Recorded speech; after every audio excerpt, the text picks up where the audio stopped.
Bonjour Alécom, ici je vais à vous présenter un site Source avec lequel je m'associe. J'ai décidé de m'associer par choix. J'ai été sollicité par pas mal de sites, mais celui-ci me semblait je vais pas dire le plus sérieux, parce que les autres sont aussi sérieux, mais en tout cas le plus efficace.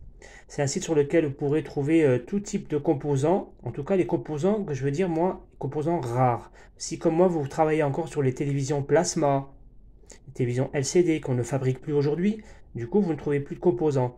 Alors ici vous avez la simplicité, vous tapez le nom du composant et vous avez le choix vraiment vous avez un choix nombreux et surtout vous avez des explications. Si vous ne comprenez pas le montage du composant, vous pouvez aller faire une recherche et avoir une explication et vous avez même des conseils. On peut vous conseiller sur tel ou tel type de choix de composants en fonction de votre futur projet. Ce que vous voulez construire comme une nouvelle carte ou juste pour faire une réparation, peu importe ce que vous cherchez en tout cas. Vous avez aussi les testeurs ici, ça on l'a déjà vu, j'en ai déjà parlé une fois. Et je trouve que c'est assez fluide. Voilà, vous pouvez y aller, naviguer un petit peu. Source, donc oui, je le conseille pour l'achat de composants. C'est pas très cher non plus, comme certains sites, mais c'est surtout qu'il y a une rapidité de réponse. J'ai rarement attendu plus de 10 jours. C'est déjà pas mal, hein, les gars. 10 jours, c'est déjà pas mal. Il y a certains sites où on attend 2 ou 3 mois. Ici, bon, c'est assez rapide. Il y a des possibilités donc de faire créer ta propre carte toi-même. Tu peux dessiner une carte et te fabrique ta carte si tu décides de faire un certain projet. Et je trouve, voilà, il y a des paiements assez faciles, comme vous voyez ici. Il y a différents types de possibilités, par carte bancaire, par PCF, PayPal. Donc, je vous le conseille, les amis. N'hésitez pas à y aller faire un tour. Je suis rémunéré par cette publicité. Je ne me le cache pas. Je ne suis pas payé au clic. Je suis seulement payé à la publicité. Et je le fais parce que réellement, je les sens sincères et sérieux. Voilà mon choix de Source original. Bonjour Alécom. Alors aujourd'hui, je ne vais pas donner une vidéo de cours ou d'explication. Je vais faire quelques petites mises au point par rapport à la dernière vidéo. Quand je dis dernière vidéo, c'est la vidéo 37 et 38 concernant la télévision Philips Smart 65 pouces qui avait un défaut de lumière. La lumière ne s'allumait pas. Alors, il y a une personne qui m'a posé une question vraiment très intéressante. Il m'a dit, Hakim, je ne comprends pas. Tu dis qu'il y a une partie des lumières qui fonctionne et une autre partie qui ne fonctionne pas. On a ici deux boosts inverteurs. Pourquoi le boost inverteur de droite n'aurait pas fonctionné, étant donné que ces lampes fonctionnent, et seulement éteindre l'oscillateur de gauche? Moi, hier, je vous ai dit, voilà, je suis trop feignant pour retourner la carte, mais regardez. Alors, vous avez compris qu'il y a un MOSFET pour celui-là, il y a un MOSFET pour celui-là. Donc, pour vous, il y a deux oscillateurs. N'est-ce pas? Il y a deux oscillateurs. En fait, non. Il existe un seul oscillateur. C'est un seul oscillateur. Il y a un oscillateur qui va faire le travail pour les deux. Cet oscillateur-là, il va faire sur le gate à lui, l'information 0 et 1 à lui, et il va faire une autre information 0 et 1 pour celui-là. Il va déclencher celui-là et celui-là. Il y a deux fils différents. Très bien. Donc les deux vont fonctionner. Or, ici, il ne faut pas oublier que l'oscillateur, il a une intelligence. Comme c'est un 2 en 1, il capte qu'il y en a un des deux oscillateurs qui voit que les lampes sont détériorées. Alors qu'est-ce qu'il fait lui? Il ne va pas couper juste le côté droit, il coupe les deux. Voilà, c'est l'évolution aujourd'hui. On a évolué, c'est comme ça que ça fonctionne. Ils ont mis un 2 en 1, c'est pour ça qu'ils coupent les deux systèmes, les deux boost inverteurs. Parce que c'est une très bonne question. À l'époque, on avait un boost inverteur qui aurait continué à fonctionner, c'est-à-dire on aurait eu l'éclairage sur la moitié de la télévision. Or là, on a les deux MOSFET, les deux boosts inverteurs qui arrêtent de donner leur amplification. On a vu que ça retombait à 32 volts. Ça, c'est pour la première question. Il y a une deuxième question, une personne qui m'a dit, oui Hakim, ce que je trouve bizarre, c'est que tu n'as pas de lumière, mais pourquoi tu n'as pas d'image? Tu sais qu'il devrait être, il a raison, hein, l'image elle devrait apparaître en sombre sur l'écran. Oui, je suis d'accord avec toi. Par contre, comme c'est une télévision qui est vraiment moderne, hein, c'est une télévision 3D, elle a quelques années, moi je pense, tu as le droit de penser des fois, de faire des hypothèses. Moi je pense qu'il y a un système de sécurité qui dit que si tu vois que tu n'as pas de lumière, microprocesseur, il est où? Microprocesseur dit au démultiplexeur de ne pas envoyer l'image à la T-Con. L'image, elle part à la T-Con par le câble LVDS. On a le câble LVDS ici qui va à la T-Con. Ben, il doit lui dire, non, n'envoie pas ça parce qu'on consomme de l'électricité pour rien. Donc, pour pas chauffer la carte inutilement, elle se met en rade ou en défaut. On dit ça, on appelle ça en défaut. D'accord? Il y a une personne qui m'a demandé du concret. Regarde, là j'ai une carte d'alimentation. C'est une télévision 40 pouces. 40 pouces, c'est assez conséquent, hein, c'est une grande télé. Ok? Donc la carte, elle est ici, là. Tu vois, là je l'éteins. Là j'allume. Là j'allume. Et ici, regarde, il y a le bouton marche arrêt. Là j'appuie sur la carte. Regarde, le voyant bleu, c'est allumé. Et ça, c'est une 40 pouces. Donc, quand tu dis 40 pouces, combien de LED tu dois avoir? Tu dois en avoir à peu près, allez, 90, une centaine de LED. Mais regarde quand tu suis le câble.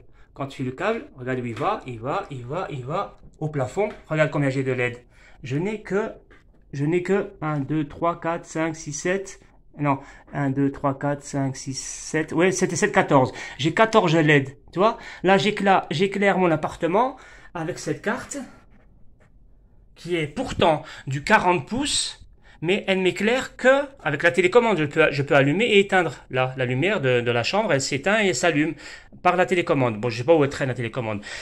C'est pour t'expliquer. Ici, là, on est sur une pente. Tu vois le boost ici. Là, il y a un boost inverse. Alors, il est là le boost, voilà. Tu vois, tu as la bobine où elle est. Là, ça, c'est la bobine. Ça, c'est la diode. Et là, le condensateur. Et là, c'est les sorties pour les lampes. Là, j'ai mis que 2 ampoules, que de petites barres LED. Eh bien, lui, là, il a l'intelligence. Lui, il est conçu pour alimenter 90 lampes. Tu vois, monter une grande pente, hein, une pente qui monte comme ça. Mais moi, je lui ai mis une petite pente. C'est-à-dire que je lui ai mis quelques petites LED. Ben, lui, il n'est pas idiot. Au lieu ici de m'envoyer, par exemple, 100 volts pour alimenter les 80 lampes, ou 200 volts, j'en sais rien. Ben là, il me donne que, par exemple, 40 volts, parce que j'ai 14 lampes là-haut, 14 x 3, ça fait à peu près 45 volts. Donc, vous comprenez? Là, le boost inverteur, il s'adapte tout simplement à sa charge. Je lui ai pas mis beaucoup à manger de lampes, donc il me donne une petite tension. Très bien. Alors il y a il y a beaucoup de personnes qui me disent, oui Hakim, je comprends pas, j'ai ma clé USB qui ne fonctionne pas, je comprends pas, je n'ai pas de signaux HDMI, Hakim, je comprends pas, je n'ai pas de son, peu importe, voilà, peu importe. En gros c'est, voilà Hakim, je ne comprends pas, j'ai pas ça. Ben moi je vais te dire, voilà, là tu as ton HDMI, pas HDMI ça s'appelle, oui HDMI ça s'appelle. Ou USB, toi là tu as la clé USB, c'est là exactement le même principe, et là tu as une clé HDMI. Regarde mon ami, tu vas tout de suite comprendre, c'est tellement facile, tellement facile. Regarde, ici là, tu vois, tu as tes HDMI. Eh bien forcément, ça consomme de manger. Lui c'est un bébé, hein. Lui ça c'est un bébé. Ben, le bébé il a son biberon. Son biberon, il est contenu dans un condensateur. Voilà ici, regarde tout de suite, il y a un condensateur juste à côté. Dans ce condensateur-là, il y a un côté plus et il y a un côté moins. Toi, qu'est-ce que tu vas faire? Tu vas voir si ton condensateur est en court-circuit. Tu vas le faire sonner comme ça. Tu mets ton beeper, tac, tac, tac. Tu regardes s'il sonne. Ah, le condensateur ne sonne pas. Il ne sonne pas, c'est-à-dire qu'il n'est pas en court-circuit. Donc, ce n'est pas lui le responsable. Je t'ai dit, le condensateur, il a toujours un plus et un moins. Regarde, tu vas te mettre sur le négatif ici, là. Là, c'est la négative. Tu vas regarder où il est où le négatif. Il est là. Ah, il est là. D'accord? Ça, c'est le côté négatif, à droite. D'accord? Là, c'est le négatif. Parce qu'on est à la masse. Regarde, là, je me mets à la masse. Tu vois, ça sonne. Ben, tu vas prendre l'autre patte. Tu vois l'autre patte? Ben, tu vas chercher le biberon. D'où est-ce qu'il vient? Tu vois, ici, là, je me mets sur l'autre patte. Ici, je vais avoir 5 volts. Mais moi, je vais chercher où ils viennent les 5 volts. Ils viennent de ce biberon, de cette bobine, de cette transistor, de là. Ah. J'espère que vous voyez, là. Attends, je vais remettre l'image comme ça. Là, regarde, là, je me mets sur le plus du condensateur qui est censé me nourrir la clé HDMI. Eh bien, je regarde ici, là, ça, c'est un régulateur. Ce régulateur-là, il y a une entrée ici qui est en 12 volts, et lui, il transforme les 12 volts en 5 volts. Et je suis venu ici. Ben, tu sais, qu'est-ce que tu vas faire? tu vas chercher l'origine de sa tension à lui. Bah, on a vu que c'était ici. Bah, tu vas allumer ta télévision et tu vas vérifier si ici tu as bien tes 5 volts. Si tu as tes 5 volts, non, pardon, si tu n'as pas tes 5 volts, tu vas voir si lui, en entrée, il a à manger. Et oui, si lui n'a pas à manger en entrée le 12 volts, comment veux-tu qu'il te donne 12 volts?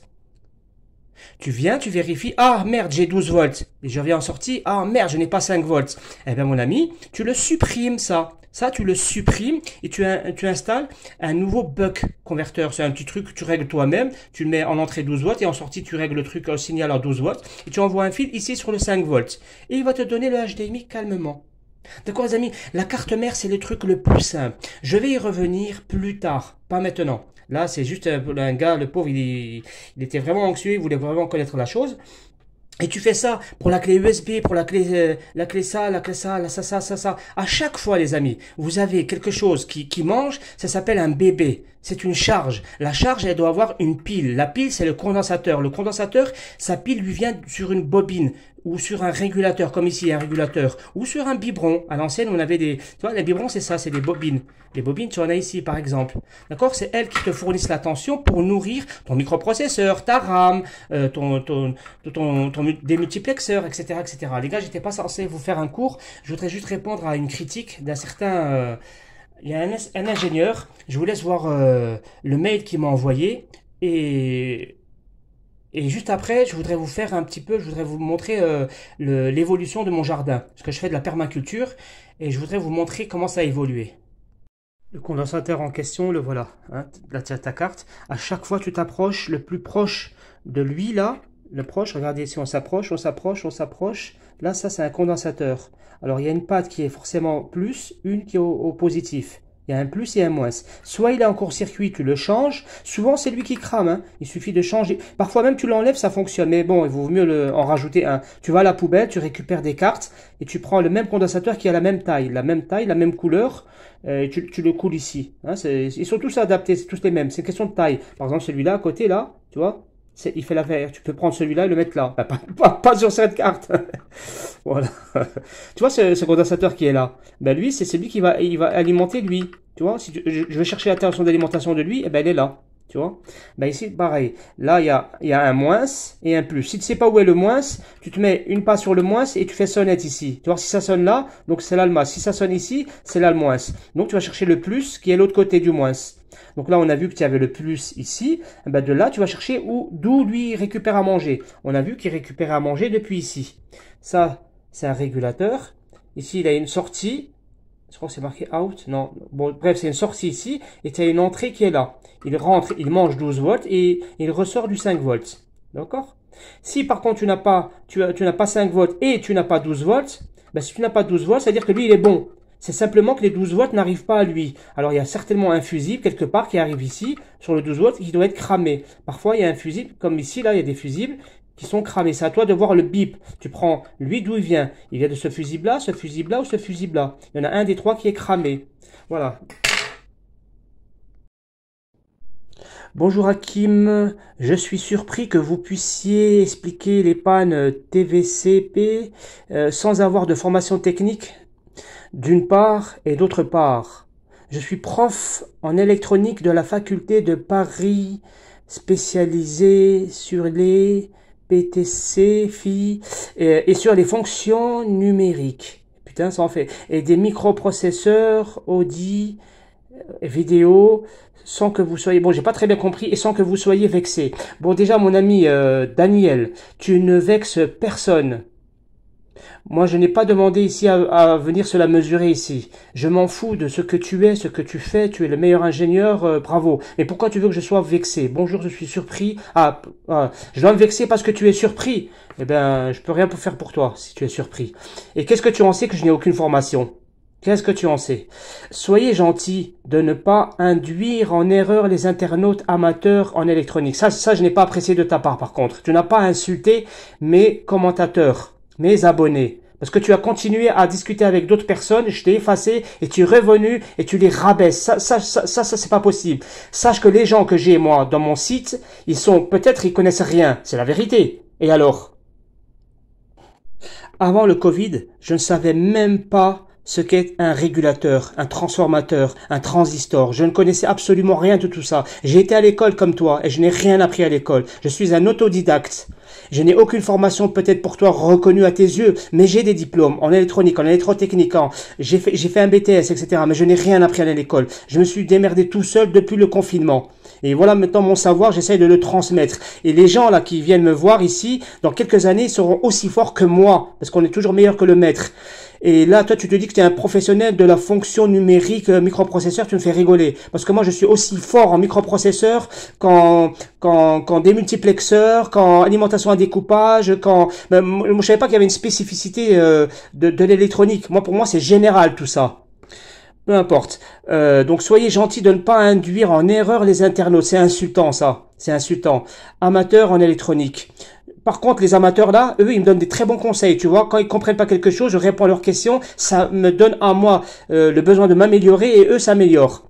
Amateur en électronique. Je peux toutefois vous aider à vous donner un cours magistral. Tu peux me donner des cours magistrales, ben bienvenue à toi. Moi je suis ouvert à toutes les critiques et pas les insultes. Parce que là tu m'insultes, tu me vouvoies, c'est le vouvoiement irrévérencieux, hein, c'est pas le vrai vouvoiement ça. Je peux toutefois vous donner je peux toutefois vous aider sans vous donner un cours magistral. Ah oui, il faut pas que tu sois trop magistral parce que je suis trop bête pour comprendre. Je peux toutefois vous aider je peux vous aider sans donner un cours magistral qui sera pénible d'apprendre si on n'est pas du métier. D'accord, je suis pas du métier. Je veux dire par là qu'il y a un minimum, quand même, de connaissances pour dépanner les TVC, comme vous le faites. Eh ben, bon, voilà, on n'a pas de connaissances, tu vois, on a zéro connaissance, mais on essaie de se démerder. Nous, on n'a pas d'argent, on se débrouille comme ça. Moi, je vois pas l'intérêt de ton truc, là. Tu sais tu dois faire un complexe de supériorité ou d'infériorité mélangée. Je vois pas où tu veux en venir. Alors, parce que c'est trop petit, je sais pas lire vos connaissances, car il y a... Ah oui, alors, qu'il y ait un minimum de connaissances, bordel de merde, pour dépanner les télévisions, comme vous le faites bien. Par ailleurs, mais, n'allez pas au-dessus de vos connaissances, car il y a le risque d'avoir beaucoup de confusion. Donc tu me demandes d'arrêter en fait de faire des vidéos. C'est ça. Comme vous le faites si bien, tu me félicites, mais après tu me dis, n'allez pas au-dessus de vos connaissances. Putain que c'est. Car il risque d'avoir beaucoup de confusion. Je vous remercie par avance de votre compréhension. En outre, je me suis abonné à votre chaîne. Et bonne fin de semaine. Bien. Eh ben, bon, moi, j'ai rien compris à ta chose, si ce n'est, pour moi, tu es un troll, voilà. C'est dommage, hein, parce que moi, j'aurais bien voulu avoir des gens qui ont des vraies connaissances. On se donne rendez-vous, on s'appelle par WhatsApp et on fait des vidéos. Et si tu veux, même, on se tient tête. D'accord? On se fait un tête à tête. On prend des gens qui ont des pannes, ils nous posent des questions et on leur répond. Toi, à ta manière et moi, à ma manière de paysan. D'accord? Moi, je t'invite. Tu peux te réabonner, je vais pas t'effacer, parce que je t'ai coupé au moins une dizaine de fois, parce que t'arrêtes pas d'insulter les gens. Je vais te reprendre en abonné, et invite-toi, viens sur mon email, envoie-moi un email poli, et on se fait une vidéo ensemble. Bien maintenant, là, je vais vous montrer un petit peu ma permaculture pour me changer les idées, je vais vous montrer l'évolution de mes plantes de tomates, etc. Je te rajoute juste que je sais très bien lire et écrire, mais c'est que je le sais, j'ai mes yeux, j'ai mal aux yeux, je ne vois pas très bien clair, pour ça que je bégaye un petit peu.